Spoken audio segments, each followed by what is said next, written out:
चलिए आज बात करते हैं किसके, 2 नंबर वालों की। जो 2 नंबर के क्वेश्चंस अभी तक पूछे गए कौन से में, गतिमान आवेश एवं चुंबकत्व में, मूविंग चार्जेस एंड मैग्नेटिज्म के अंदर, इसकी चर्चा करेंगे। ठीक है, शुरुआत करते हैं। कोई खिसक जा ना खिसकेगा। चलिए पहला हमारा क्वेश्चन क्या है, जो भी क्वेश्चन है अच्छी बात है। क्या रहा है, लॉरेंज बल क्या है या लॉरेंज फोर्स क्या है। लॉरेंज फोर्स या लॉरेंज बल का मतलब क्या होता है, कोई ऐसा स्थान जहां पे हमारा चुंबकीय क्षेत्र और विद्युत क्षेत्र दोनों उपस्थित हो, तो किसी आवेश को, किसी आवेशित कण को यदि उस स्थान पे रख को कुछ वेलोसिटी के साथ छोड़ा जाएगा, कुछ वेग के साथ छोड़ा जाएगा, तो उसके ऊपर उस दोनों क्षेत्रों के कारण जो बल लगेगा उसी को क्या बोलते हैं, लॉरेंज बल कहते हैं। भावनाओं को समझ रहे हैं, मतलब चुंबकीय क्षेत्र भी होंगे और हमारा विद्युत क्षेत्र भी होगा, और दोनों का असर उस आवेश के ऊपर होगा, जिसके कारण उसके ऊपर दोनों के कारण बल लगेगा, तो वही हमारा लॉरेंज बल कहलाता है। तो कह सकते हैं किसी विद्युत चुंबकीय क्षेत्र में, मतलब जहां पे चुंबकीय क्षेत्र हो और विद्युत क्षेत्र दोनों हो, द्वारा आवेश पर लगने वाले विद्युत चुंबकीय बल को लॉरेंज बल कहते हैं। मतलब कोई भी आवेश है, स्वाभाविक है, यहाँ पे यदि हमारा क्या है, यदि ये हमारा विद्युत क्षेत्र है, तो यदि आवेश हम रख दे यहाँ पे प्लस क्यू का, तो इसके ऊपर बल लगेगा, उसको हम लोग क्या बोलते हैं, स्थिर विद्युत बल Fe। यदि उसी तरीके से यदि हमारा कोई चुंबकीय क्षेत्र होगा, तो उसके ऊपर में भी यदि आवेश को कुछ वेलोसिटी के साथ छोड़ोगे, तो ये हमारे इसके ऊपर क्या लगेगा, QVB, ऐसा कुछ बल लगता है। तो यही हमारा क्या बल कहलाता है, चुंबकीय बल। तो विद्युत क्षेत्र के कारण जो बल लगता है उसको Fe से लिखिए, ये क्या होता है, Q × E। बार बार ये पूछा गया है, ऑब्जेक्टिव में भी, इलेक्ट्रोस्टैटिक्स के अंदर भी पूछा जाता है। उसी तरह चुंबकीय क्षेत्र के कारण जो बल लगता है उसको कहते हैं QV×B। ऑब्जेक्टिव में बार बार पूछा जाता है, दोनों पूछे जाते हैं बार बार। तो दोनों के कारण जो बल लगेगा, ठीक है, उसको क्या बोलेंगे, F, और वो F क्या होगा, Fe + Fm, ऐसा लिख सकते हैं। तो इसको विद्युत और चुंबकीय क्षेत्र दोनों कारण बल हमारा क्या होगा, F = Fe + Fm, विद्युत क्षेत्र के कारण और चुंबकीय क्षेत्र के कारण। तो इसको हम Fe बराबर कितना, Q × E, Q को बाहर रखें, और चुंबकीय क्षेत्र का Q V×B, Q को बाहर रखें V×B, इसी को क्या कहा जाता है, लॉरेंज बल कहा जाता है। और इसकी जो दिशा होती है वो वेग और चुंबकीय क्षेत्र के लंबवत होती है। मतलब ये हमारा क्या है, वेलोसिटी या वेग, और ये हमारा क्या है, चुंबकीय क्षेत्र की दिशा, तो दोनों की क्या है, लंबवत है। मतलब इस पे भी 90 का कोण बनाएगा और इस पे भी क्या बनाएगा, 90 का कोण बनाएगा। तो कह सकते हैं बल की दिशा, गति की दिशा तथा चुंबकीय क्षेत्र की दिशा दोनों की क्या होती है, लंबवत होती है। तो ये आपका लॉरेंज बल है। कब कब पूछा है, 2022 में, 19 में, 2 साल पूछ दिया, 23 में आपको एग्जाम देना है, देखिए क्या करता है। तो फिलहाल इसकी कहानी इतनी, उम्मीद है कि लॉरेंज बल आपको समझ में आया होगा। आगे चलते हैं।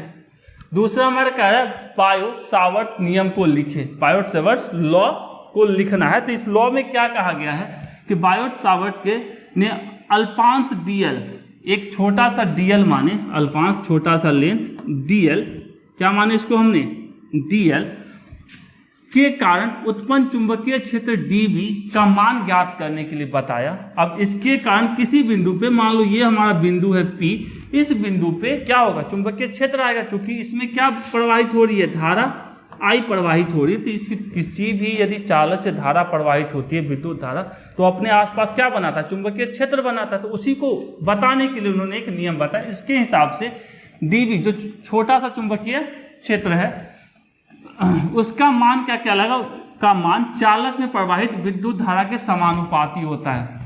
मतलब dB directly proportional to I समानुपाती होता है। दूसरा इन्होंने बोला चुंबकीय क्षेत्र की तीव्रता dB का मान अल्पांश dl के समानुपाती होता है। मतलब ये जो लंबाई ली गई है, ये इसकी लंबाई के भी समानुपाती होता है। किसका, चुंबकीय क्षेत्र की तीव्रता dB का मान इसकी लंबाई के समानुपाती। तीसरा बोला उन्होंने कि R तथा अल्पांश dl के मध्य बने कोण के समानुपाती होता है। ये हमारा क्या है, R है, और ये क्या है, dl है। इस दोनों के बीच में कौन सा थीटा बना, थीटा बना, तो इसके भी समानुपाती होता है। मतलब dB इस समानुपाती किसके, साइन थीटा के। और चौथा इन्होंने बोला अल्पांश dl तथा बिंदु P के मध्य दूरी r, मतलब इन दोनों के बीच की जो दूरी है ये r, इसके भी क्या होता है, स्क्वायर के इन्वर्सली प्रोपोर्शनल है, या कह सकते हैं व्युत्क्रमानुपाती होता है आर स्क्वायर का, तो कह सकते हैं आर के वर्ग के व्युत्क्रमानुपाती होता है। dv is inversely proportional to r square, या कह सकते हैं dv जो हमारा व्युत्क्रमानुपाती है आर स्क्वायर के।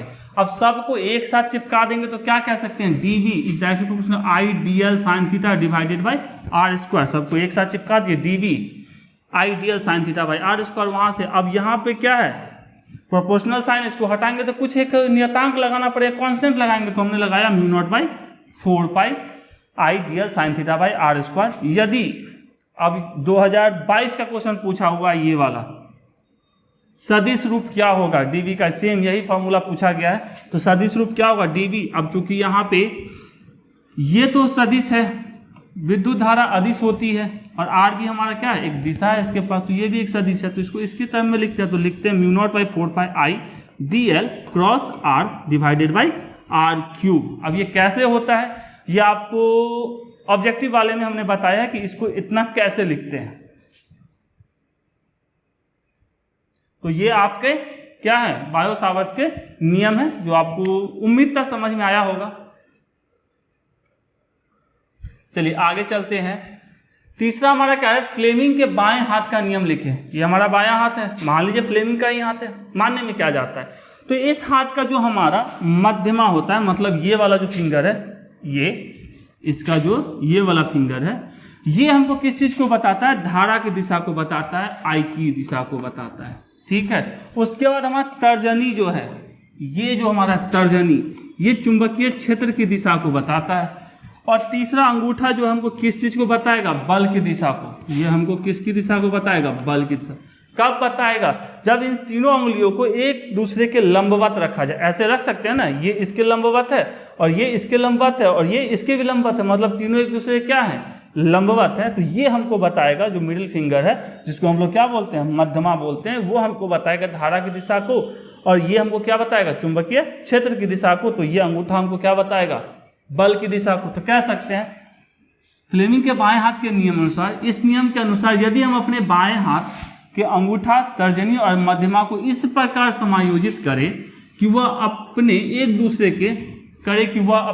दूसरे के लंबवत हो, तो मध्यमा चालक में प्रवाहित धारा की दिशा को तथा तर्जनी चुंबकीय क्षेत्र की दिशा को व्यक्त करता है। तो यदि ये धारा की दिशा को और ये चुंबकीय क्षेत्र की दिशा को व्यक्त करेगा, तो अंगूठा हमारा जो होगा, अंगूठा चालक पर लगने वाले बल की दिशा को व्यक्त करता है या करेगा।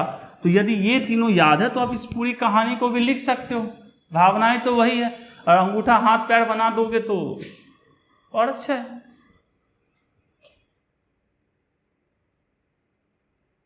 चलिए आगे बात करते हैं, बढ़ो आगे भाई।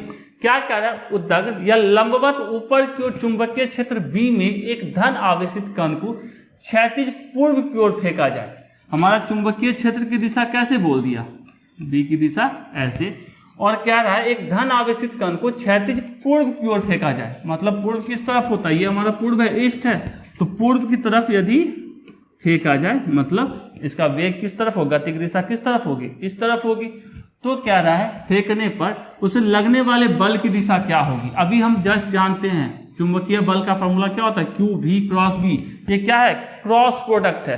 क्रॉस प्रोडक्ट के लिए याद होगा, कभी हमको यदि मान लो ये ए है और ये हमारा क्या है, बी है, और दोनों के बीच का कोण क्या है, थीटा है, तो हमको यदि ए क्रॉस बी निकालना होता तो क्या करते, तो ए से बी की तरफ हम अपना रख दिए और इसको घुमाएंगे, तो ये बहादुर को जब घुमाओगे ऐसे तो ये पहाड़ की तरफ आएगा। तो उसी तरह से भी क्रॉस बी है, तो भी और बी मतलब ऐसे इसको घुमाओगे तो ये कैसे आएगा, बाहर की तरफ आएगा।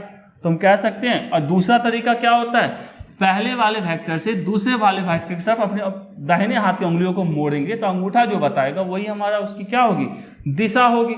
तो इस पे रखे ऐसे मोड़े तो अंगूठा किधर जा रहा है, बाहर की तरफ, तो अंगूठा बाहर की तरफ, बल भी किस तरफ लगेगा, सतह से बाहर की ओर। तो कहानी में क्या आएगा, आवेश की गति की दिशा कैसी होगी, एक्स अक्ष की तरफ है, ये गति इसको एक्स मानते हैं, चुंबकीय क्षेत्र की दिशा वाई की तरफ, ऊपर वाले को वाई मानते हैं, तो ये जो निकलेगा वो किधर निकलेगा, बाहर, मतलब जेड की तरफ।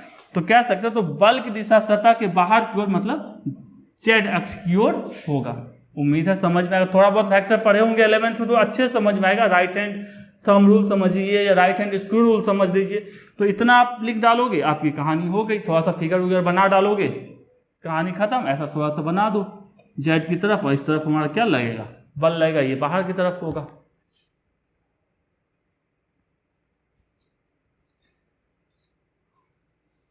चलिए आगे चलते हैं।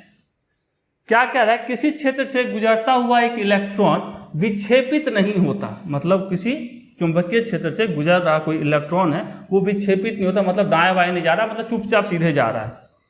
अच्छा है, क्या यह संभव हो सकता है कि वहां कोई चुंबकीय क्षेत्र नहीं हो, समझाएं। क्या यह संभव है कि वहां पर चुंबकीय क्षेत्र हो ही ना, ऐसा क्यों भैया, देखते हैं। हम लोग जानते हैं चुंबकीय क्षेत्र यदि उपस्थित होगा और यदि कण के पास, आवेशित कण के पास वेग होगा, गति होगी, तो उस पर एक बल लगेगा, और बल यदि लगेगा तो वो अपनी दिशा से भटकेगा। ठीक है, तो इसको क्या क्या चाहिए, पहली बात एक आवेश चाहिए, दूसरा चीज इसके पास एक गति होनी चाहिए, तीसरी चीज क्या होनी चाहिए, हमारे पास चुंबकीय क्षेत्र होनी चाहिए। अब इसी को चूंकि आवेश है तो आवेश तो इलेक्ट्रॉन बोला है ना, इलेक्ट्रॉन, तो इलेक्ट्रॉन का इलेक्ट्रॉन आवेश तो मिल गया।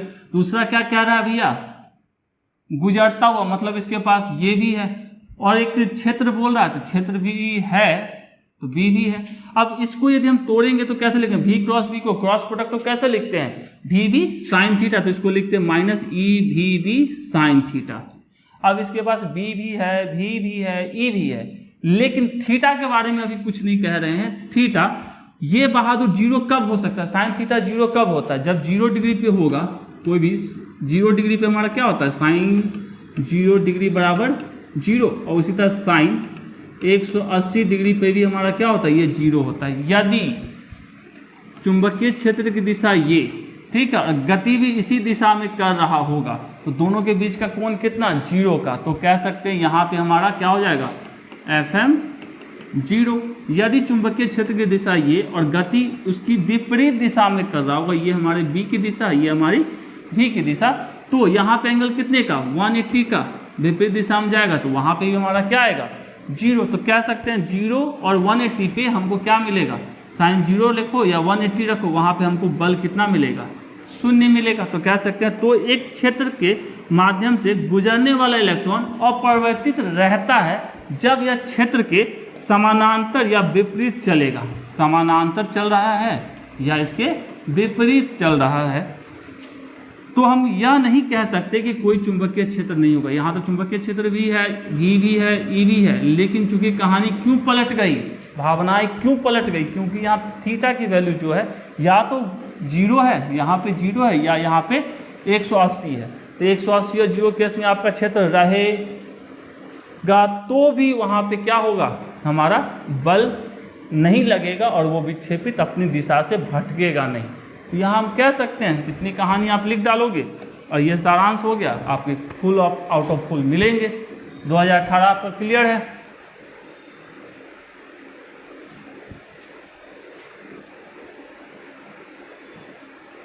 चलिए, कह रहा है किसी चुंबकीय क्षेत्र B की दिशा से 90 डिग्री पर कोई आवेश Q चाल V से इस क्षेत्र में प्रवेश करता है। आवेश की वृत्तीय पथ की त्रिज्या का मान निकाले। अब देखिए, ये हमारा क्या है, चुंबकीय क्षेत्र है। क्रॉस का मतलब क्या होता है, इनटू द प्लेन, ये ऐसे जा रहा है, मतलब सतह के अंदर की तरफ जा रहा है। एक हम चुंबकीय क्षेत्र लिए और दूसरा हमको क्या कह रहा है कि चुंबकीय क्षेत्र वृत्त की दिशा से 90 डिग्री कोई आवेश Q की चाल भी है। अब एक आवेश लिए, उसको हम इस तरफ, अब हमारा ये क्या था, अंदर की तरफ चुंबकीय क्षेत्र, और दूसरा हमने क्या लिया, आवेश को इस तरफ, मतलब 90 पे दिया इसको। ये हमारा आवेश क्या है, Q है, ठीक है। तो आवेश की वृत्तीय पथ की त्रिज्या का मान निकाले। अब ये कैसे घूमेगा, सवाल तो ये है कि ये ऐसा कहानी होगा तो ये हमेशा कैसे घूमेगा, वृत्ताकार पथ पे घूमेगा। क्यों घूमेगा, अभी जस्ट आप देखे हैं, क्या देखे हैं, Q equals to FM equals to क्या होता है, Q V क्रॉस बी। तो इसके ऊपर जो बल लगेगा वो किस तरफ लगेगा, V क्रॉस B। यदि मान लीजिए ये हमारा क्या है, अंदर की तरफ है हमारा B और ये हमारा क्या है V।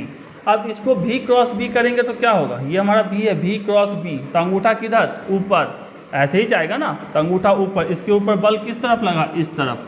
तो ये सीधे ना जाके कैसे जाएगा, थोड़ा सा ये इस तरफ घूमेगा। जो ही बहादुर यहाँ पहुँचा तो इसके ऊपर दिशा अब क्या हो गई, दिशा ऐसी कुछ हो गई इसकी। तो मतलब चुंबकीय क्षेत्र तो इस तरफ था और अब दिशा कैसे होगी, ऐसे। अब ये बल ऐसे रखोगे, ऐसे घुमाओगे तो अंगूठा किस तरफ, कुछ इस तरफ। तो मतलब इसके ऊपर अब बल कैसा लगेगा, ऐसा। अब फिर से ये ऐसे ना जाके कैसा करेगा, थोड़ा सा अपनी दिशा को बदलेगा और अब कैसे जाना शुरू करेगा, इस तरफ। वापस से सेम कहानी, ये ऐसा टूइंग, अंगूठा किधर, इस तरफ। इसके ऊपर वापस से किस तरफ बल लगेगा, यही कहानी। इसको इसके साथ पूरा चलता रहेगा। अरे यार, पूरा चलता रहेगा और ये क्या होगा, एक वृत्ताकार पथ पे घूमता रहेगा। उम्मीद है थोड़ा सा समझ में आया होगा। तो जो बल लगता है वो क्या होता है, Fm इक्वल्स टू क्यू भी क्रॉस बी और F इक्वल्स टू क्यू भी साइन थीटा। और थीटा की वैल्यू किसके बीच की होती है, थीटा V और B के बीच के, V और B के बीच का एंगल कितने का है, अभी जस्ट क्वेश्चन में ही बोला है आपको कि 90 डिग्री का है। तो इसको हम लोग क्या लिख सकते हैं, F इक्वल्स टू क्यू भी क्रॉस बी, क्योंकि साइन 90 की वैल्यू 1 होती है। साइन 90 की वैल्यू कितनी होती है, 1 होती है। तो F इक्वल्स टू क्यू भी लिखा जा सकता है। चूंकि ये वृत्ताकार पथ पे घूम रहा है तो जो ये बल है, चुंबकीय बल, ठीक है, वो किसके बराबर होगा, अभिकेंद्री बल के बराबर होगा। अभिकेंद्री बल के, अभिकेंद्री बल क्या होता है, mv²/r। और ये बल क्या निकाले, क्यू भी। अब इसमें से r की वैल्यू निकालोगे तो r इधर चला गया, v² से ये भी कट गया और तो कुछ हुआ नहीं, r ऊपर गया तो mv/qb, mv/qb। तो यही हमारी क्या हो गई, पथ की त्रिज्या। जिस वृत्ताकार पथ पे ये घूमेगा उसकी त्रिज्या क्या हो जाएगी हमारी, mv/qb। m क्या है, द्रव्यमान है, किसका, आवेश का। v क्या है, उसका वेग है।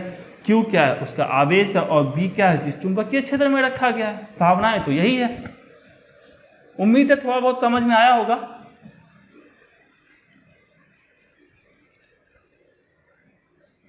तो इतना आपको लिख डालना है और क्या करना है, कुछ नहीं। चलिए नेक्स्ट कह रहा है एम्पियर का नियम लिखे।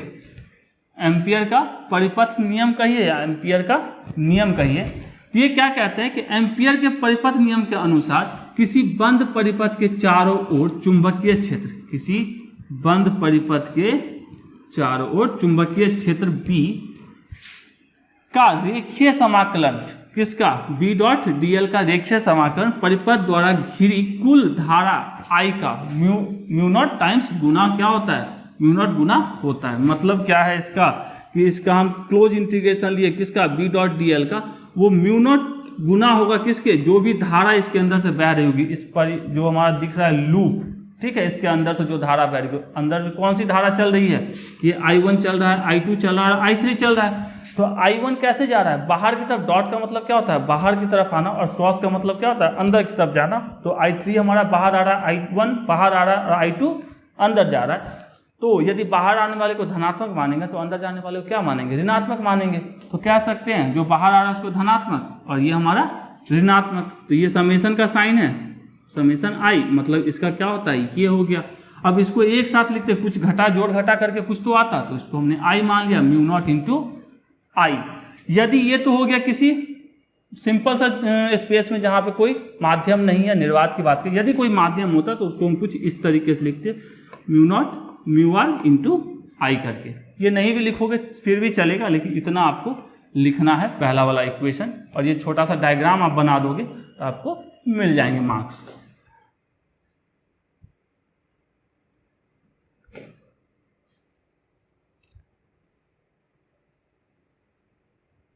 अगला क्या कह रहा है, दो समानांतर लंबे धारावाही तार की इकाई लंबाई पर लगने वाले बल का व्यंजक लिखे।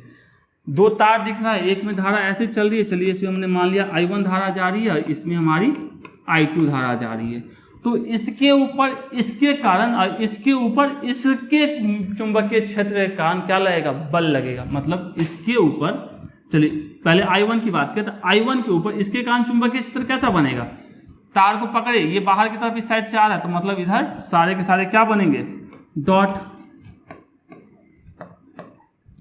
ये तार किससे चुंबकीय क्षेत्र में पड़ गया, डॉट वाले में, तो इसके कारण ये चुंबकीय क्षेत्र बना। अब इस चुंबकीय क्षेत्र में कोई चालक से धारा प्रवाहित हो रही है तो उसके ऊपर बल तो लगेगा ही, तो प्रति इकाई लंबाई पे बल कितना होगा ये बोल रहा है, उसका इक्वेशन आपको बताना। उसी तरह यदि हम इसकी बात करते तो ऐसे पकड़ते तो इस साइड से तो बाहर निकलेगा, कैसे घूम के इस साइड से अंदर जाएगा, मतलब ये वाला तार कैसे आएगा, क्रॉस वाले के अंदर घुस जाएगा,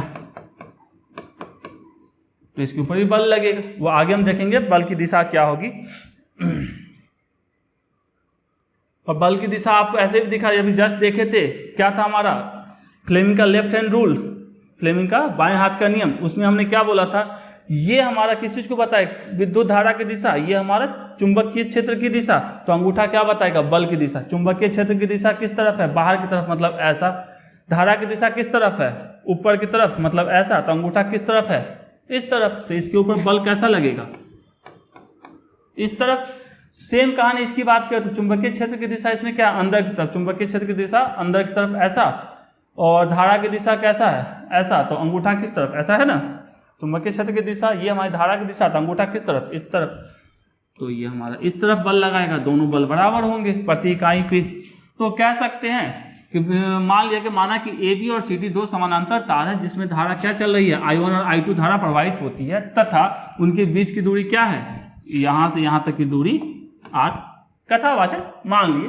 तो धारावाही तार की इकाई लंबाई पर लगने वाला बल अब कैसे निकलता हुआ आप पढ़े होगे, फिलहाल आपको सिर्फ यहाँ पे पूछा जा रहा है इक्वेशन। तो प्रति इकाई इसके पाई एल या इसके F2/L दोनों का मान समान होगा, उसकी वैल्यू कितनी होती है, mu naught I1 I2 divided by 2πr, और इसी को लिखना चाहेंगे तो दोनों से ऊपर नीचे मल्टीप्लाई कर दोगे 2 से, तो नीचे वाला 4 और ऊपर 2, तो mu naught by 4π 2I1 I2/r। चाहे ये लिखो चाहे ये लिखो, दोनों एक ही बात है, ठीक है। उम्मीद कर रहे हैं इसकी दिशा थोड़ी सी समझ में आई होगी, फिर भी देख लेते हैं। ये आपकी कहानी 2 नंबर की, आगे चलते हैं।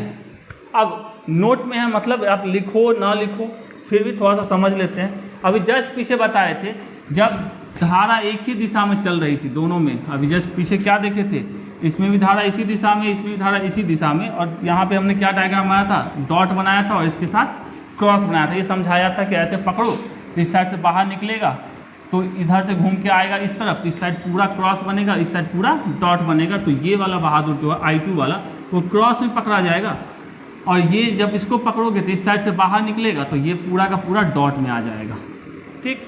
अब हमने क्या लगाया भैया, लेफ्ट हैंड रूल, तो इसमें हमने धारा की दिशा में किसको रखना था, इसको रखे, चुंबकीय क्षेत्र की दिशा में किसको रखना था, इसको, बाहर की तरफ ऐसा, अंगूठा किधर गया, इस तरफ, तो बल लगा इस तरफ। सेम कहानी इसके साथ, चुंबकीय क्षेत्र की दिशा क्या है, अंदर की तरफ, धारा की दिशा ऊपर की तरफ, अंगूठा किधर आएगा, इस तरफ आएगा, तो फोर्स लगा इस तरफ। सेम कहानी इसके साथ आते हैं, धारा एक में ऊपर जा रही है, एक में नीचे, एक में कैसी है विद्युत धारा की दिशा ये, दूसरे में विद्युत धारा की दिशा नीचे की तरफ, तो इसके कारण इस चुंबकीय क्षेत्र इस तरफ क्या बनेगा, ऐसे पकड़ोगे इस साइड से बाहर निकलेगा, ऐसे घूम के आएगा, तो ये सारे के सारे क्रॉस इस साइड बन जाएंगे, तो ये बहादुर पकड़ा जाएगा किस में, क्रॉस में। उसी तरह जब इसको पकड़ोगे ऐसे तो इस साइड से निकलेगा बाहर और इस साइड से अंदर घुसेगा, तो ये भी हमारा क्रॉस में पकड़ा जाएगा। अब पकड़ने तो लिए, अब चलिए लगाते हैं रूल को। ये अंदर की तरफ है तो चुंबकीय क्षेत्र की दिशा अंदर की तरफ ऐसे, धारा की दिशा ये ऊपर की तरफ, अंगूठा किधर, इस तरफ, तो बल किस तरफ लगेगा, इस तरफ लगेगा। इसको ही पकड़ लो, धारा की दिशा किधर है भैया, नीचे की तरफ, चुंबकीय क्षेत्र की दिशा ऐसा, अंगूठा किधर, इधर, तो हमारा बल भी लगेगा इधर। तो कह सकते हैं जब धारा एक ही दिशा में गुजर रही होती है तो चालक एक दूसरे को की ओर बल का अनुभव करता है और इसलिए एक दूसरे की ओर आकर्षित होता है। चूंकि दोनों एक दूसरे की तरफ बल लगाते, एक दूसरे को क्या करेगा, आकर्षित करेगा। वही जब धारा विपरीत दिशा में गुजर रही हो तो चालक एक दूसरे से दूर बल का अनुभव करता है और इसलिए एक दूसरे के को पीछे हटाता है। मतलब ये इधर जाना चाहेगा, वो उधर जाना चाहेगा, तो एक दूसरे से दूर जा रहा है। तो ये थोड़ा सा एक्स्ट्रा है, यदि आपको अच्छा लगे तो नोट कीजिएगा, नहीं तो भैया जय सिया राम। चलिए आगे चलते हैं। आगे है हमारा क्या, दिखाए कि एक स्पर्शज्या धारा मापी गैल्वेनोमीटर से मापी गई धारा की शुद्धता उस धारा के लिए महत्तम होती है जिसका विक्षेपण 45 डिग्री होता है। ठीक, तो आपको नॉर्मली जो बुक में मिलेगा यहाँ तक लाके छोड़ के कुछ न कुछ बोल के कहानी खत्म कर दिया है, लेकिन पहले समझ लेते हैं यहाँ तक वो पहुंचा कैसे है, उसके बाद हम अपनी ओरिजिनल बात पे चलेंगे जो हमको साबित करना है। ये टेंजेंट रूल के हिसाब से B = BH tan थीटा होता है, आप पढ़े होंगे। और यदि किसी कॉइल के केंद्र में, किसी वृत्ताकार लूप के केंद्र में चुंबकीय क्षेत्र की मान की बात करें तो वो हमारा आता है μ0 Ni। अब इस दोनों का उपयोग करके हम लिख सकते हैं B बराबर कितना, μ0 Ni और BH tan थीटा। तो यहाँ से I बराबर क्या लिख सकते हैं, BH हमारा इधर चलेगा, ये हमारा होता है horizontal component of earth magnetic field, क्षैतिज घटक पृथ्वी का। तो BH tan थीटा का tan थीटा रखे, 2r इधर गया तो 2r BH इंटू 2r और μ0 इंटू n, ये हमने पूरा लिख दिया। यहाँ से ये सारे के सारे कांस्टेंट हैं, तो इस कांस्टेंट की जगह पे हमने लिख दिया k। तो हम क्या लिख सकते हैं, I k tan थीटा, ये इतना तक। तो यहाँ से हमको कोई काम ही नहीं। अब इसके बाद से काम है, क्या काम है, स्पर्शज्या धारा मापी द्वारा मापी गई धारा I बराबर क्या होता है, जस्ट निकाले I बराबर k tan थीटा। आप यहाँ से भी लिखोगे आपको नंबर मिलेंगे, I बराबर k tan थीटा। तो यदि हम इसको डिफरेंशिएट करें, डिफरेंशिएशन आता होगा आपको, नहीं आता था बाबू, डिफरेंशिएशन का एक वीडियो बनाया तो उसको जाकर देखिएगा। यदि आप इसको डिफरेंशिएट करोगे, मान लियो I = क्या लिखें, k tan थीटा, इसको डिफरेंशिएट करते हैं तो di चलिए d थीटा के साथ डिफरेंशिएट करते हैं दोनों साइड बाई डी थीटा। तो ये तो होगा नहीं, इसको जस का तस लिख लिए डी थीटा, और इसको क्या लिख सकते हैं, के कांस्टेंट है बाहर आ गया, tan थीटा का डिफरेंशिएशन क्या होता है, सेक स्क्वायर थीटा। तो यहाँ से हम डी आई बराबर लिखते तो क्या लिखते हैं, sec square theta d theta. तो यहाँ लिख दिए के सेक स्क्वायर थीटा, के कहाँ गया भैया, अच्छा के बाहर आया था तो के यहाँ रहेगा, k sec square theta d theta. तो डिफरेंशिएशन से ये लाया गया है, इतना आप समझ पा रहे हो तो अच्छी बात है। अब हमको क्या कह रहा है कि क्या कह रहा है, शुद्धता, ठीक है, धारा की शुद्धता उस धारा के महत्तम होगी, मतलब महत्तम कोई भी सबसे ज़्यादा एक्यूरेट कब होगा, जब उसमें हमारा त्रुटि कम हो, मतलब एरर कम से कम हो, मतलब ये त्रुटि कहीं पे 0 हो जाए तो हम क्या कह सकते हैं, वो बहुत न ज़्यादा शुद्ध है। मतलब मिलावट, दूध में 1 लीटर पानी मिला हुआ तो शुद्ध थोड़ी ना रहेगा, जितना कम पानी मिलेगा मतलब उसमें जितनी कम त्रुटि रहेगी वो उतना शुद्ध होगा। तो त्रुटि 11th में पढ़े होंगे एरर के बारे में। तो डी आई मतलब क्या है, पहले क्या था और अब की बात क्या है, मतलब डी आई बाई आई किस चीज़ को बताता है, एरर को या त्रुटि को। तो डी आई कितना निकाले, k sec square theta d theta, और आई कितना था, के tan थीटा, इसको रख दिए। अब यहाँ पे इसको सॉल्व करेंगे तो हमको कुछ तो आएगा, क्या आएगा देखते हैं, के से के कट गया, चलिए यहाँ से हमको sec square theta d theta divided by tan theta, इसको और लिखते तो क्या लिखते हो, 1 बाई सेक को क्या लिख सकते हैं भैया, सेक को लिख सकते हैं cos square theta into D theta divided tan का मतलब क्या होता है, sine theta by cos theta. इसको और लिखते तो ये कॉस से इसका स्क्वायर साफ हो गया, तो यहाँ ऊपर बच जाता डी थीटा और नीचे आ गया sine theta into cos theta. अब हम लोग जानते हैं, ये चलो दोनों साइड से हम ऊपर नीचे 2 से मल्टीप्लाई कर दिया, तो जानते हैं 2 sine theta into cos theta बराबर होता है साइन 2 थीटा। तो ऊपर से हमको क्या मिल गया, 2 से मल्टीप्लाई करेंगे 2 डी थीटा बराबर 2 sine theta into cos theta और क्या साइन 2 थीटा। काट कूट के हमने क्या लिखा, 2 D theta by sine 2 theta, 2 D theta by sine 2 theta. अब इसको हमको क्या करना है, एरर को हमको क्या करना है, 0 करना है। तो ये 0 कब होगा, जब भाग होने वाला चीज़ क्या हो, सबसे बड़ा हो। तो साइन थीटा का या साइन 2 थीटा का सबसे ज़्यादा वैल्यू कितनी होती है, 1 होती है। तो बड़े से भाग दोगे तब ना, मान लो 100 में हम 5 से भाग देंगे तो कितना आएगा 20, वही 10 से भाग देंगे तो 100 में 10, वही 50 से भाग देंगे तो 2। तो नीचे वाला जितना बड़ा उतना छोटा मान आएगा, मतलब उतना कम ईरर आएगा। तो साइन 2 थीटा का मैक्सिमम वैल्यू कितनी होती है? साइन 2 थीटा बराबर 1, इससे ज़्यादा बड़ी हो नहीं सकती। तो 2 थीटा बराबर कितना लिख सकते हैं? साइन थीटा की वैल्यू 1 कब होती है? 90 पे। तो 2 थीटा बराबर कितना? 90 डिग्री। तो थीटा बराबर कितना? 45 डिग्री। तो 45 डिग्री पे जब आया तो हमको क्या मिला? इसका ईरर जो त्रुटि है वो सबसे कम, ईरर जो त्रुटि है वो सबसे कम। तो हम कह सकते हैं कि जिसका विक्षेपण 45 डिग्री पे क्या देगा? महत्तम होगा। तो उम्मीद है कि थोड़ा बहुत समझ में आया होगा। अब डिफरेंशिएशन वगैरह थोड़ा सा सीखिए, नहीं समझ में आया तो अब क्या कह सकते हैं इसमें। तो यहाँ से सिंपल सा, चूंकि हमारा क्या है साइन 2 थीटा बराबर 1, इसलिए थीटा इक्वल टू 45 पे हम लिख सकते हैं कि विक्षेपण क्या होगा? शुद्धता उस धारा के लिए महत्तम होगी।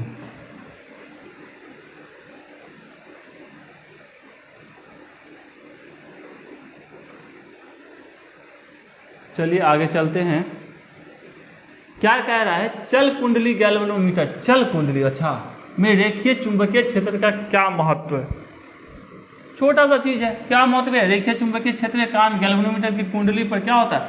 अधिक बल आघूर्ण लगता है, जिससे इसकी सुग्राहिता बढ़ती है। अब सुग्राहिता क्या होती है तो आप पढ़ोगे, तो इसको एक लाइन में लिख दोगे, काफी है। नेक्स्ट हमारा है क्या? एक लंबे सीधे तार से 5 एम्पियर की धारा प्रवाहित हो रही है। मतलब हमको क्या दे के रखा है? आई बराबर कितना दे के रखा है? 5 एम्पियर, ठीक है। तार से 10 सेंटीमीटर की दूरी पर, मतलब आर की वैल्यू कितनी दे के रखी है? 10 सेंटीमीटर की दूरी पर बी की क्षेत्र की गणना करें। उस बिंदु पर बी क्षेत्र की दिशा को प्रदर्शित करें। एक हमारे पास क्या है? एक तार है जिसमें कितना? 5 एम्पियर की धारा बह रही है। यहाँ से कितनी दूरी पर? आर बराबर 10 सेंटीमीटर पे हमको क्या बताना है? बी की वैल्यू बताना है। यही कह रहा है ना। तो हम लोग जानते हैं इस केस में हमारे पास फॉर्मूला क्या होता है? μ0/4π2 I/r। आपको पढ़ाया गया होगा ये चीज़। तो हम यहाँ पर फॉर्मूला यूज करते हैं। बी बराबर कितना? μ0/4π × 2 I/r। μ0/4π 10⁻⁷ 2 I की वैल्यू कितनी 5, और R की वैल्यू कितनी है? 10 सेंटीमीटर को हम लिख सकते हैं कितना? 0.1 मीटर। तो 0.1 मीटर ये हमारा हो गया कितना? 10⁻⁷ × 10 डिवाइडेड बाई, इसको क्या लिख ले भैया? ये ऊपर चला जाएगा, चलो इसको लिख लेते हैं। 0.1 को हटा लेते हैं, सीधे ये ऊपर चला जाएगा तो क्या हो जाएगा? इतना। अब इसको करोगे तो कितना आएगा? ये 2 लड्डू जाएगा 10⁻⁵। अब मैग्नेटिक फील्ड है तो हम लिख दिए टेस्ला, तो 10⁻⁻5 टेस्ला। अब इसकी क्या बतानी है? साथ में कुछ और बताना है। बी क्षेत्र की दिशा को प्रदर्शित करने वाला चित्र प्रस्तुत करें। पकड़ो करंट को, इधर से ये उंगली निकलेगा, इधर से जाएगा। मतलब इस साइड यदि हम बनाते तो क्या बनाते? निकल रहा है, मतलब इस साइड हम बनाते ऐसा डॉट, और इस साइड क्या बनाते? क्रॉस। तो यहाँ पे क्या बनता हमारा? क्रॉस। थोड़ा सिमेट्रिकल बनाइएगा।